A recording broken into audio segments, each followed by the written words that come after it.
आपका यूनिक प्रज्ञान यूट्यूब परिवार में हार्दिक स्वागत है, वंदन है, अभिनंदन है।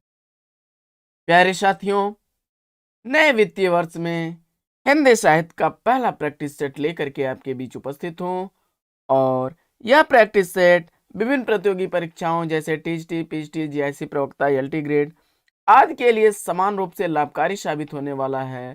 तो इस प्रैक्टिस सेट को हल करना प्रारंभ करें इससे पूर्व अगर वीडियो को पहली बार देख रहे हैं तो वह चैनल पर नए हैं तो कृपया चैनल को सब्सक्राइब कर लें और बगल में बने हुए बेल आइकन से ऑल बटन को प्रेस करें, जिससे कि आने वाले नए वीडियो का नोटिफिकेशन आपको सबसे पहले मिल सके। तो आज की पाठचर्या को प्रारंभ करें उससे पूर्व फटाफट वीडियो को लाइक और शेयर कर दीजिए। देखते हैं पहला प्रश्न, सकर्मक क्रिया का उदाहरण है। इसमें आपको सकर्मक क्रिया बताना है, कौन सी क्रिया सकर्मक है। तो आप जानते हैं जो कर्म पर आधारित क्रिया होती है वह सकर्मक होती है। तो इसमें पढ़ना पढ़ना शब्द जो है यह सकर्मक है। जैसे वह क्या पढ़ता है तो वह पुस्तक पढ़ता है। ई विकल्प इसका राइट आंसर होगा पढ़ना। अगला प्रश्न, निम्नलिखित में से कौन सा शब्द तद्भव है। इसमें तद्भव शब्द का चयन आपको करना है। तो इसमें भ्रमर, व्याघ्र और क्षीर तीनों शब्द ही संस्कृत निष्ठ शब्द हैं, तत्सम हैं। कोयल शब्द इसका तद्भव होगा, विकल्प डी इसका राइट आंसर। अगला प्रश्न है कि निम्न शब्दों में से नया का तत्सम रूप क्या होगा। तो इन शब्दों में आपको नया का तत्सम रूप बताना है। तो जवाब हो जाएगा ऑप्शन इसमें नव्य जो है यह नया का तत्सम रूप है, जबकि नूतन, नवल और नवीन यह नया शब्द के नव्य के ही तद्भव हैं। विकल्प बी इसका क्षमा करें, विकल्प ए इसका राइट आंसर नव्य। अगला प्रश्न है कि निम्नलिखित में से तत्सम तद्भव के मेल की दृष्टि से शुद्ध युग्म कौन सा है, इसका आपको जवाब बताना है। तो इसका राइट आंसर क्या बनेगा। तो इसका सही जवाब हो जाएगा विकल्प डी शब्द जो डी विकल्प है। इसमें चुल्लिका और चूल्हा यह तद्भव तत्सम की दृष्टि से शुद्ध हैं। विकल्प डी इसका राइट आंसर। हरिद्रा जो है हल्दी का जो है तत्सम होता है। आइए बढ़ते हैं आगे और देखते हैं निम्नलिखित में ओष्ठ ध्वनि कौन सी नहीं है। इसमें ओष्ठ ध्वनि कौन सी नहीं है इसका आपको चयन करना है। तो प वर्ग, प, फ, ब, भ ये ओष्ठ हैं, जबकि च वर्ग आपका प वर्ग नहीं है, ओष्ठ ध्वनि नहीं है। विकल्प ए इसका राइट आंसर हो जाएगा, यह तालव्य ध्वनि है। अगला प्रश्न, जल का पर्यायवाची शब्द आपको बताना है। जल शब्द का पर्यायवाची शब्द आपको बताना है। तो जल शब्द का पर्यायवाची इसमें क्या होगा। तो जल शब्द का पर्यायवाची सलील होगा, ए इसका राइट आंसर। यह आग की पर्यायवाची है और यह अमृत का पर्यायवाची। पढ़ते हैं अगले प्रश्न की तरफ। और शाखा मृग शब्द का पर्यायवाची किसका है, यह आपको बताना है। या शाखा मृग का पर्यायवाची इसमें कौन सा होगा, इसका आपको जवाब बताना है। तो शाखा मृग जो है बंदर बानर का है। विकल्प बी इसका राइट आंसर। अगला प्रश्न, बाज शब्द का पर्यायवाची क्या होगा। बाज शब्द का पर्यायवाची क्या होगा, इसका आपको जवाब बताना है। तो वाज शब्द जो घोड़े का है, अश्व, विकल्प ए इसका राइट आंसर। अगला प्रश्न है कि केतु का पर्यायवाची क्या होगा। इसमें केतु शब्द का पर्यायवाची क्या होगा, इसका आपको जवाब बताना है। इसका राइट आंसर क्या हो जाएगा, केतु शब्द का इसमें पर्यायवाची बनेगा हज का विकल्प राइट आंसर। अगला प्रश्न है कि पर्यायवाची की दृष्टि से एक युग्म अशुद्ध है, उसका आपको चयन करना है। तो इसमें आकाश और पुष्कर एक दूसरे के पर्याय हैं। कमल और तामरस यह भी एक दूसरे के पर्याय हैं। कामदेव और मनोभाव भी एक दूसरे के पर्याय हैं। जबकि जाह्नवी जो है गंगा को कहते हैं, न कि यमुना को कहते हैं। सी विकल्प इसका राइट आंसर हो जाएगा। Is right answer. अगला प्रश्न। अगला प्रश्न है कि अधोलिखित में कौन एक घर का पर्यायवाची है। इसमें घर का पर्यायवाची आपको चयन करना है। तो घर का पर्यायवाची शब्द इसमें अयन होगा। विकल्प ए इसका राइट आंसर। अगला प्रश्न है कि जिसका निवारण न हो सके के लिए एक शब्द क्या होगा। तो जिसका निवारण न हो सके उसके लिए एक शब्द होगा अनिवार्य। विकल्प बी इसका राइट आंसर। अगला प्रश्न। अगला प्रश्न है कि जल में रहने वाले प्राण के लिए एक शब्द क्या होगा। जल में रहने वाले प्राण के लिए एक शब्द का चयन करना है। तो इसका सही उत्तर क्या होगा, तो इसका जवाब बनेगा, जल्दी से आंसर ट्रिक करिए आप लोग।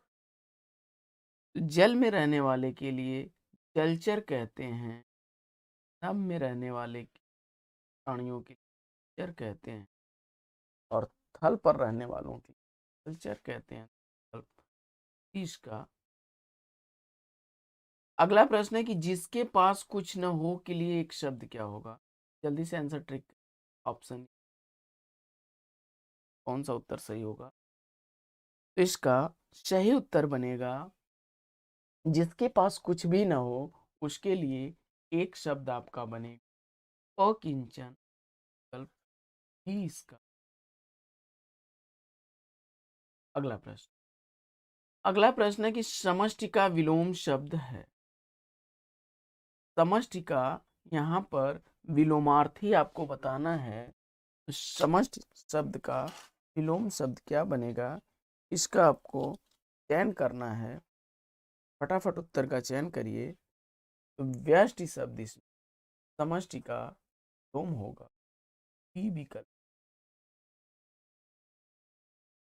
अगला प्रश्न है कि पावन शब्द का संधि विच्छेद क्या होगा।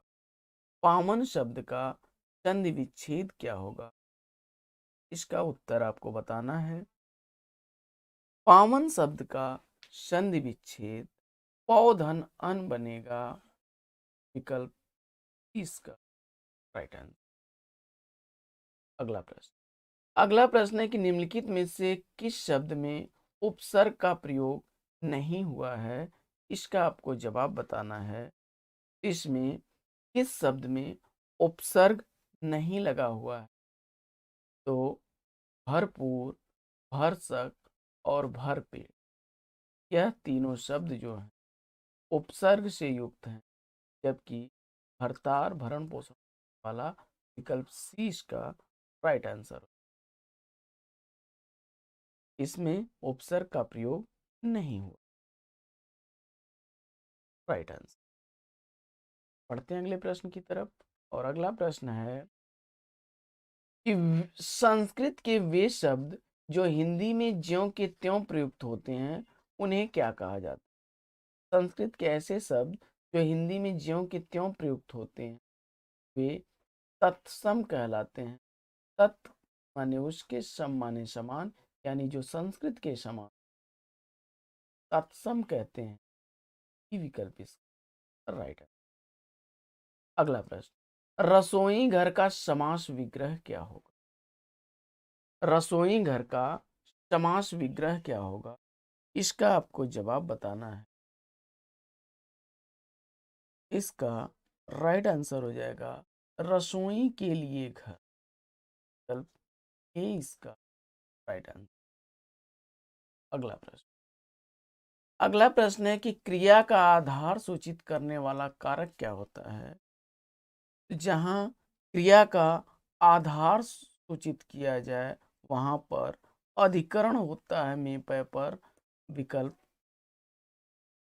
सी इसका राइट आंसर। अगला प्रश्न। अगला प्रश्न है कि प्रश्नोत्तर प्रणाली के प्रणेता कौन है? प्रश्नोत्तर प्रणाली के प्रणेता कौन है?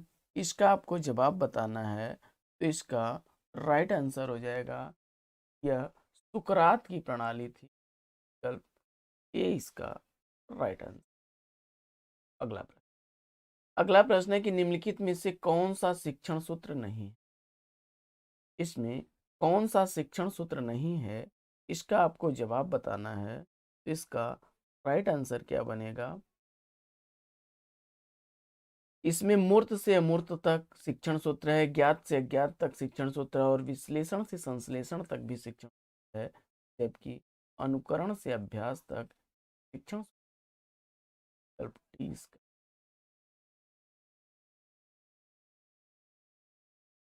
प्रश्न संख्या 23 है कि शुद्ध उच्चारण का मूल्यांकन होता है।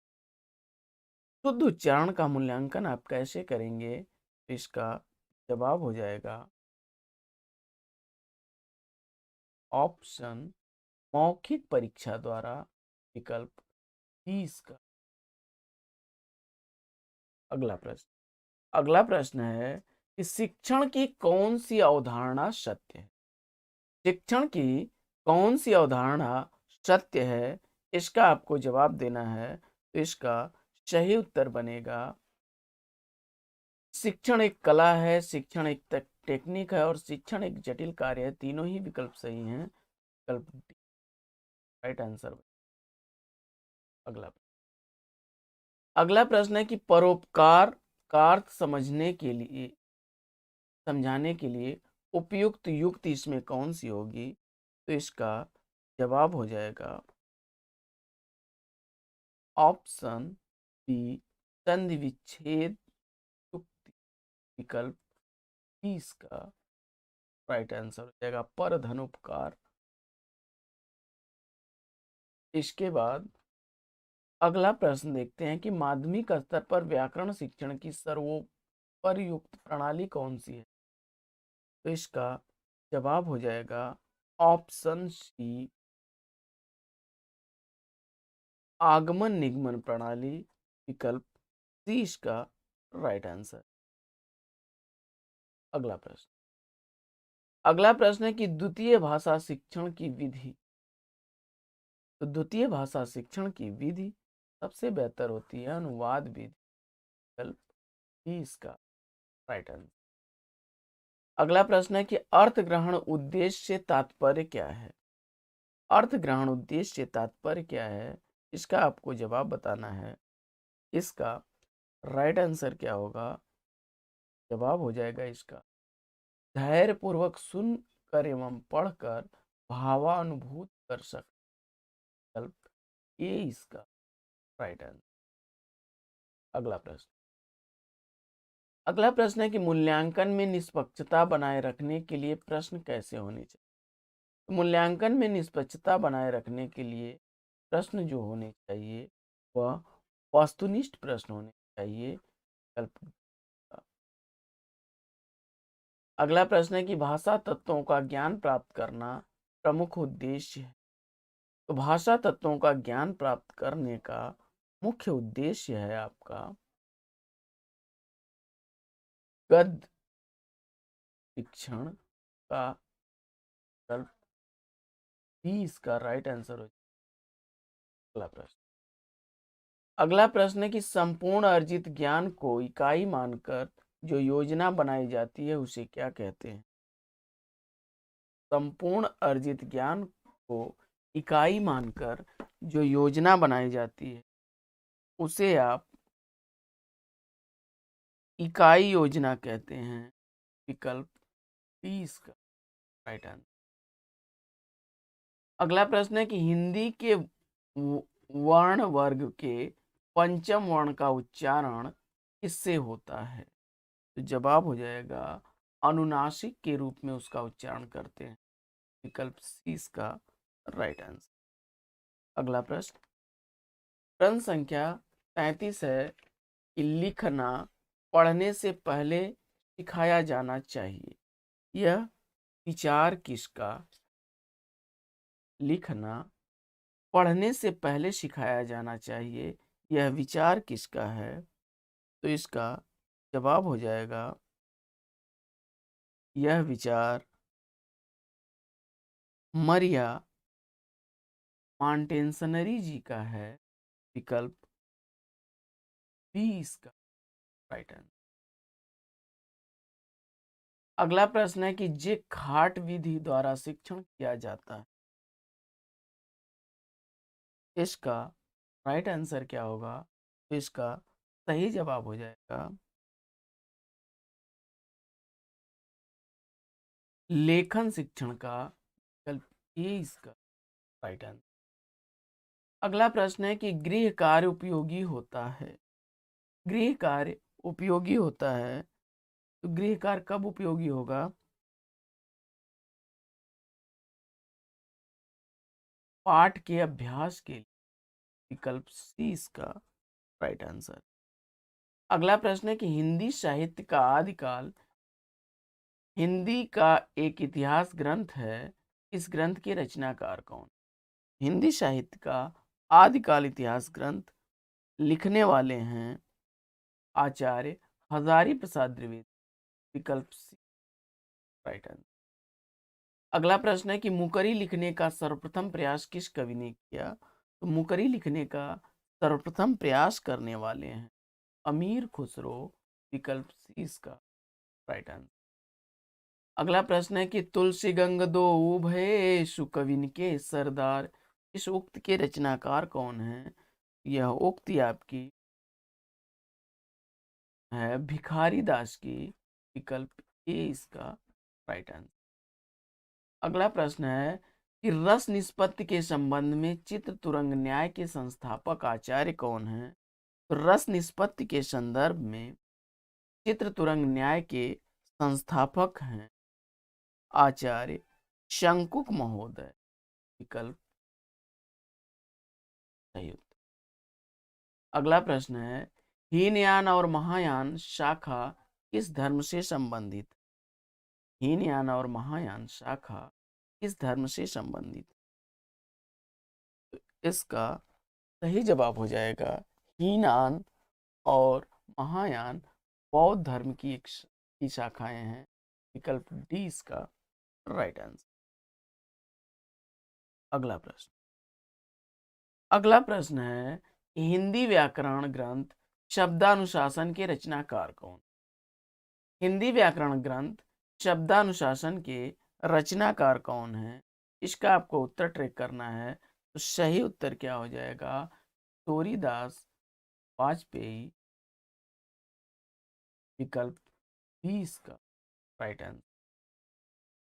और बढ़ते हैं अगले प्रश्न की तरफ और देखिए कबीर वाणी के डिक्टेटर थे, यह कथन किस लिखा?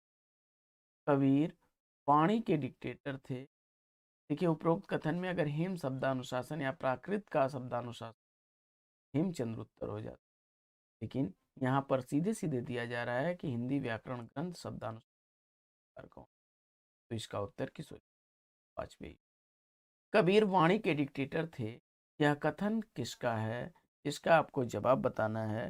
तो कबीर वाणी के डिक्टेटर थे ऐसा कथन कहने वाले हैं आचार्य हजारी प्रसाद द्विवेदी। विकल्प सी इसका राइट आंसर। अगला प्रश्न है कि वीरता जब भागती है तो पीछे राजनीति के छल छिद्र की धूल उड़ाती है, उपयुक्त कथन प्रसाद के किस नाटक का है? तो जवाब हो जाएगा इसका ऑप्शन डी ध्रुव। विकल्प डी। अगला प्रश्न मुंशी धनपत राय को प्रेमचंद्र नाम से शोभित करने वाले व्यक्ति का नाम क्या है? तो जवाब हो जाएगा इसका मुंशी दया नारायण। विकल्प ए इसका सही उत्तर। अगला प्रश्न, धर्म की रसात्मक अनुभूति का नाम भक्त। उपर्युक्त कथन आचार्य शुक्ल के किस निबंध का अंश है? तो यह जो है कथन आपका मानस की धर्म भूमि का अंश है। विकल्प इसका राइट आंसर। अगला प्रश्न है कि आधुनिक भारतीय आर्य भाषाओं के उदय के पूर्व आर्य भाषा का कौन सा रूप विद्यमान? आधुनिक भारतीय आर्य भाषाओं के उदय के पूर्व आर्य भाषा का कौन सा रूप विद्यमान था? तो इसका जवाब हो जाएगा अपभ्रंश। विकल्प ही इसका। अगला प्रश्न है कि खड़ी बोली में जो खड़ी शब्द है उसका सर्वप्रथम प्रयोग किस? खड़ी बोली में जो खड़ी शब्द है उसका सर्वप्रथम प्रयोग किसने किया था? तो इसका सही उत्तर क्या होगा? लल्लूलाल। विकल्प इसका सही उत्तर। अगला प्रश्न है कि हिंदी साहित्य का अतीत नामक इतिहास ग्रंथ के रचनाकार कौन? हिंदी साहित्य का अतीत नामक इतिहास ग्रंथ के रचनाकार कौन है? इसका आपको जवाब बताना है। इसका सही उत्तर क्या होगा? इसका सही उत्तर बनेगा आचार्य विश्वनाथ प्रसाद मिश्र। विकल्प ए इसका राइट आंसर। अगला प्रश्न है कि कलाधर उपनाम से रचना करने वाले कवि इसमें कौन हैं? कलाधर उपनाम से रचना करने वाले कवि इसमें हैं सूर्यकांत त्रिपाठी, निराला। विकल्प बी इसका राइट आंसर।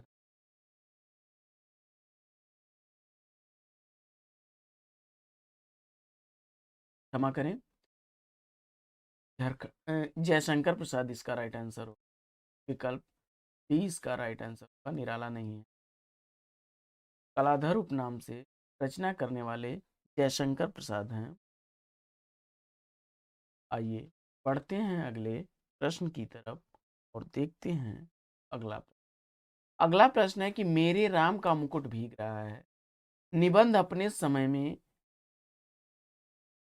कलाधर उपनाम से रचना करने वाले जयशंकर प्रसाद हैं। सूर्यकांत त्रिपाठी, निराला नहीं है, जयशंकर प्रसाद। विकल्प इसका राइट आंसर। मेरे राम का मुकुट भीग रहा है निबंध अपने समय में बड़ा चर्चित निबंध रहा है। इस निबंध के लेखक कौन? तो मेरे राम का मुकुट भीग रहा है यह चर्चित निबंध विद्यानिवास मिश्र जी का निबंध है। विकल्प बी इसका। अगला प्रश्न है कि निम्नलिखित उपन्यासों में से श्रीलाल शुक्ल का कौन सा उपन्यास?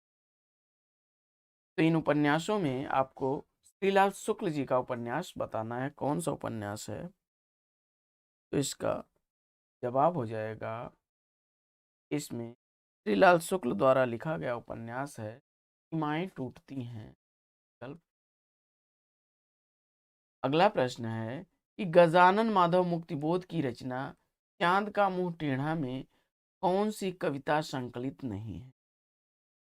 गजानन माधव मुक्तिबोध की रचना चांद का मुंह टेढ़ा में कौन सी कविता संकलित नहीं है? इसका आपको उत्तर बताना है। तो इसका सही उत्तर क्या होगा?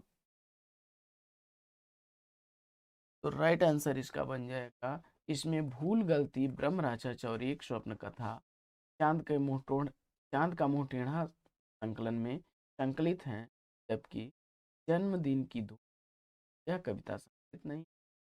इसका अगला प्रश्न है कि मिलजुल मन उपन्यास की लेखिका कौन है? मिलजुल मन उपन्यास लिखा गया है मृदुला गर्ग द्वारा। विकल्प सी इसका। अगला प्रश्न है कि हिंदी नवरत्न एक आलोचनात्मक कृति है जिसके आलोचक और रचनाकार कौन? जवाब हो जाएगा इसका मिश्र बंधु। यह मिस्र बंधुओं द्वारा लिखी गई। अगला प्रश्न है कि आचार्य वामन ने काव्य हेतु के स्थान पर किस शब्द का व्यवहार किया? आचार्य वामन ने काव्य हेतु के स्थान पर प्रयोग किया है काव्यांग शब्द का।